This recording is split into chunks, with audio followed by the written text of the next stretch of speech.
अस्सलाम वालेकुम दोस्तों, कैसे हैं आप सब। उम्मीद करता हूँ सब ठीक होंगे। मैं आपका दोस्त अली सागर आपकी खिदमत में हाजिर।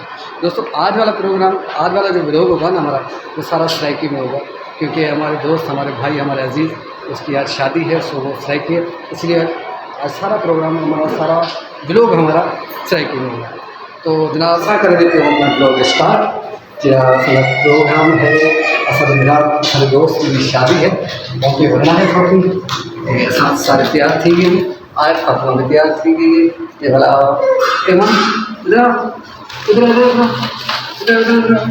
जनाब एक भी तैयार थी गई, मेरी शहजादियाँ भी तैयार थी गई, असा में तैयार थी गई, तो सजने पे हूँ शादी प्रोग्राम पे। जनाब असा को देर थी गई ही, आते के साथ असा को जड़ा ना खाना सामने आ गया।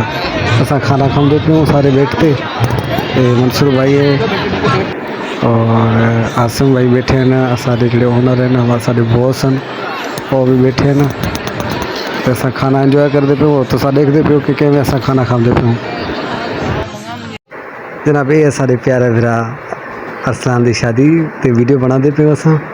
ये अरशद आया खड़ा है, जिशान भाई है। अरसलान साहब तो आपको मुबारक वन शादियाँ दी। मेरा ये असल सराय की भरा है, तो मेरा दोस्त है, मेरा संगती है, अल्लाह पाक ने खैर देवे। पंजाब तो आया खड़ा है फिर शादी पे आया। अच्छा अच्छा माशाल्लाह। ए बोले असल व्यूअर्स हैं ना, को कोई सदस्य या कोई चैनल को सलाम दुआ गाट से सलाम बरकत है। अस्सलाम वालेकुम। वालेकुम सलाम। क्या हाल है भाई और दोस्तों? लाइक किन नाम है सराय के? ठीक हो, खुश हो, तकड़े, तबीयत से ठीक है। सारे पेज को लाइक करो, शेयर करो, सब्सक्राइब करो। लाइक करो, सब्सक्राइब करो। पहली मर्तबा तो सब वीडियो को बनाते पे हो क्या? जी हाँ जी हाँ, पहली दफा है पहली दफा ठीक है। ए दूल्हे का क्या लगता है भाई? भाई ए दूल्हे का भरा है, जरा भाई है। ਹੁਣ ਇਹਦੀ शादी ਤੇ भी आवे सो इंशाल्लाह। परसों क्या आवे कहंदी ना कर भरा, मेरा छोटा बिरा है वाली पर पंजी बात है मेरी परसों ना कर यार, बताओ ठीक मेरे को दिखा दे यार निका भरा है तेरा। निका बिरा जनाब यहाँ पे आवन वाली आवन ये सारा सौत्र भी शादी काफी मंगनी है यार। बिल्कुल बिल्कुल बिल्कुल हमारी मीठी ज़बान है, मीठी ज़बान पूरे पाकिस्तान में बिल्कुल बिल्कुल बिल्कुल मीठी ज़बान है।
ਹੁਣ ਅਸਾਂ ਜਿਹੜਾ ਹੈ ਨਾ ਦੁल्हे को अल्लाह ਦੇ ਹਵਾਲੇ ਕਰਦੇ ਪਿਓ ਠੀਕ ਹੈ दे वाले नहीं आखते यार दुल्हन दे वाले हाँ दुल्हन के हवाले कर दे ठीक है ओके दीजिए